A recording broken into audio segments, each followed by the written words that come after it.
Good morning. Welcome to GCSC Corporation Chat. As always, I am joined with Dr. Olin.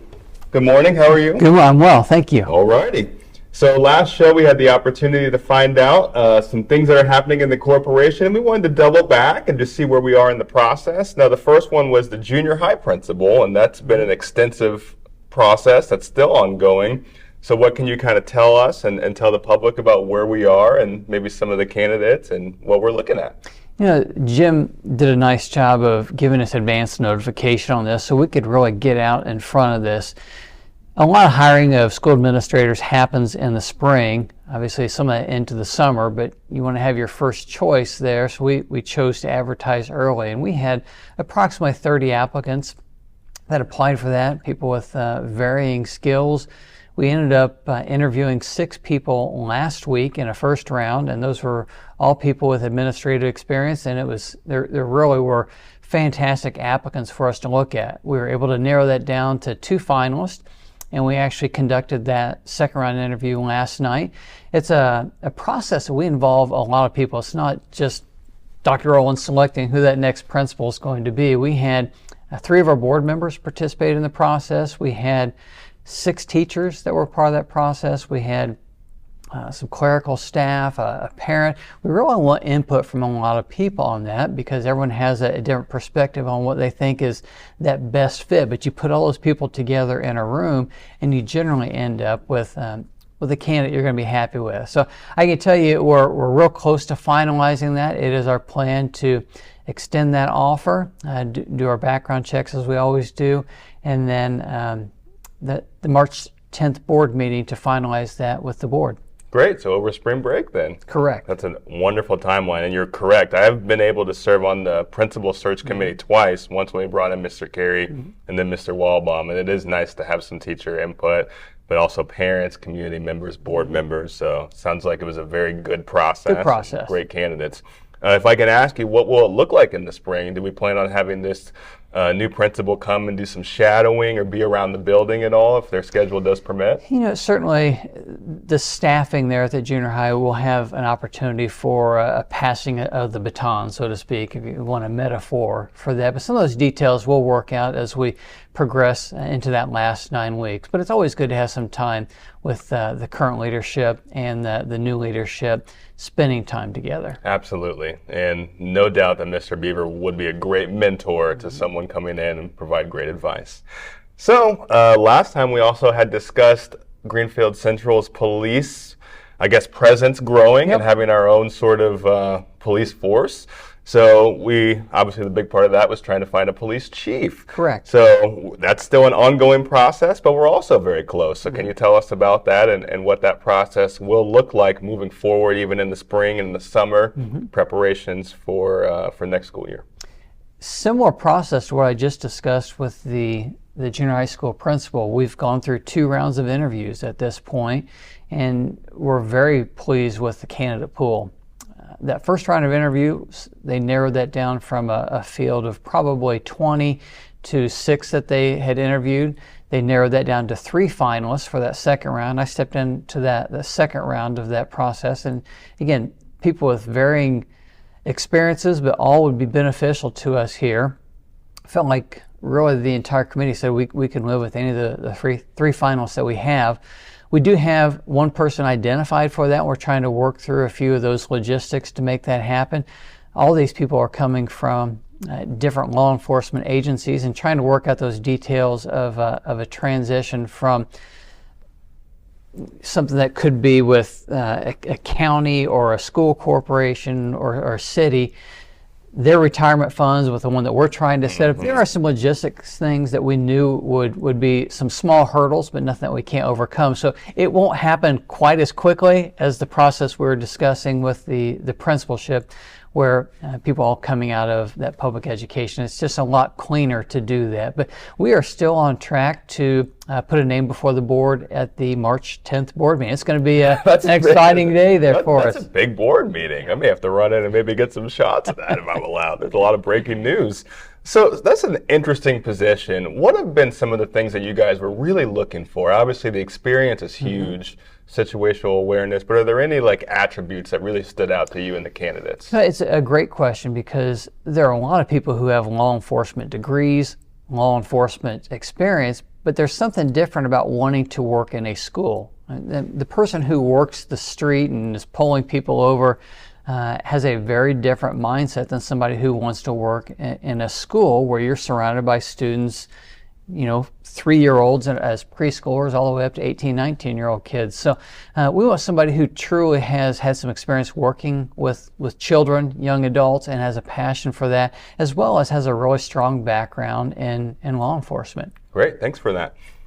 So winter sports are kind of wrapping up. Swimming, they always do their thing. What are your thoughts on that? They seemingly every single year it happens, and it's hard not to take it for granted, but man, those teams are so good. Well, we'll start with the women's team. I think that's 11 in a row that they've won on the sectional side, and most of those years they've won the conference as well. But the boys followed that up and jumped back into the winner's circle from sectionals as well. So, Coach Felver and his crew have done an amazing job. Our kids work so hard, and you're here at the high school, so you see our kids getting here, or that they've been here at 5 a.m. Maybe you're not here quite that early, but they work hard year-round. It is so exciting to see that work pay off. Yeah, absolutely. Just year-round work, and every single year, they seemingly get stronger and stronger and stronger. Girls basketball. First, we need to talk about Coach Key and their season. Mm-hmm. Wonderful season. Yep. Sectionals didn't quite turn out, but we had an opportunity to interview him yesterday, and he got a little emotional talking about his seniors. So any thoughts on our girls program? They've just steadily been getting better and better from that standpoint. Double-digit wins in the last 3 seasons, and each of those years progressively getting better. I think I shared with you in this show last time that there were 3 or 4 teams that could have won that sectional. Yeah. We were certainly one of those teams. We didn't have our best game in that opening round, and that's just the nature of athletics sometimes. But they were a lot of fun to watch. You saw a lot of growth in the girls, and that camaraderie that exists among those teammates. It was fun to watch. I'm proud of the work that Coach Key's done with that group specifically over the last 3 years. Yeah, 7 seniors, I believe, on that team. So when you're a coach, it's tough to lose that many seniors, but I know he's got a plan to rebuild, and when I was talking with him just kind of off camera, he's fired up about it. Mm-hmm. He loves the coach, and he's very passionate. So one other thing too is that our cheer team, I don't know if we mentioned this last time, got to go to Florida and compete. We're in the process now of getting to edit together a little documentary. We sent down some equipment with the girls, and they brought back some footage. So how cool is that to get to Coach go down to Carey's Florida? done such a nice job with that team. I know she's been balancing a lot in her life in the last couple of years, being a new mother, and obviously is a great teacher in the classroom as well. But she's gotten our girls very excited. They're very clean in their performances. They performed at one of our basketball games earlier this year, and I'm just very proud of them. And I'm grateful for Kristen giving them such an opportunity to perform at a level like that. Yeah, and then to take that many teens down to Florida, I'd be afraid. She's brave. I'd be afraid to lose one. That's why I don't do a lot of field. I'm so afraid to lose a kid on a field trip. But good for them. They had a great time. So we're looking forward to editing all that together, and they're helping us as well. The last thing we'll talk about with ECAs is boys basketball. Yep. Sectional starts next week. Tuesday. It's Tuesday. It's at Muncie Central because it's a school night. Max and I are going to go up there and do the game, and then hopefully we'll get our kids on the air for Friday and Saturday if they're still playing. Wonderful season, and now the season really starts, I guess you could say. Yeah. Well, similar to what you mentioned about Coach Key, we have 6 or 7 seniors on the boys team as well. So they have been a great group to watch. You think about some of these kids have the most wins in their career. When you think about the history of Greenfield Central basketball, they've had 20 wins 3 years in a row. Haven't lost a game in the conference the last 2 years. That's not been done before in the Hoosier Heritage Conference. And of course, how can you not talk a little bit about Braylon Mullins? Yeah. I mean, it is a team.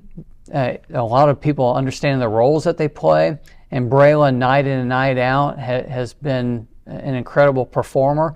The couple of nights he hasn't had a great game, we've had people that have stepped up. Yeah. I mean, Dallas Freeman had 20 points one of those games. Boston Willard had 20 points one of those games. The crowd went nuts when Cooper had double digits in a game or two this year. It's just been a lot of fun to watch, and I described it to some in our community as really the golden era of basketball, high school basketball in Hancock County, because New Palestine, Mount Vernon, and Greenfield have all been ranked in the top 20 this year, and fortunately we've gotten the best of them this year. Whatever happens, it will have been a magical season this year, really the last 3 seasons. We're hoping for the best.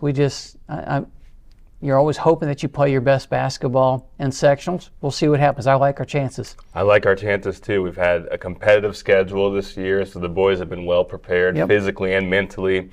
We know how strong of a coach Meredith is, and that intensity he brings and the bond he has with this team. So I'm looking forward to being there. Muncie's a long drive. I'll be there, so we can get me on film there. Yeah, wavy. Muncie's a long drive, but we're going to go and get it taken care of. And the spring concert as well. So the spring concert just happened. Anything from that really stood out? Those are always great performances. Yesterday was a long day, but it was a great day. We went from interviewing our junior high principal candidates right over to the spring concert with all the choirs that were there. There's everything from the boys and girls freshmen to the show choir at the end. It was about an hour-and-a-half program, but I'll tell you what, the audience was fantastic, responded very well to the performers. I still love that space. I mean, what a way to showcase it last night with that orchestra show out there. But again, we wanted to have a facility that would really enhance and highlight the skills that our kids have, and they showed those last night. Yeah, absolutely. We're moving forward with everything, so that's just so great to see. So as we wrap up and get ready to go to spring break, anything you would like to say to the community or your teachers or just the Greenfield Central area? Anything you'd like to say as we go on spring break and get ready to come back for the fourth quarter, which is always the fastest? It is. We have 1 week ahead of us here, and I never want to lose sight of the important work that happens the week before spring break. I specifically think about our 2nd and 3rd grade students taking iRead, which is their first high stakes test. So I would tell you, be nice to our elementary principals right now. They feel a lot of stress, whether they should or shouldn't. They put a lot of that stress on themselves. So a lot of work to do this week.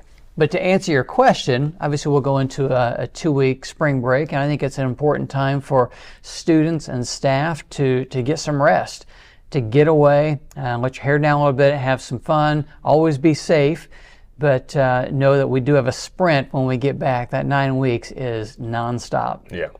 Feels like 5 weeks. It's amazing how much faster it is than the third quarter. Yes. Well, safe travels wherever you will be heading over break. Thank you, and to you. Yeah, and we will see you after spring break, and we'll get some more updates, which we're always excited about. This has been GCSC Corporation Chat, and we will see you next time. Thanks for watching.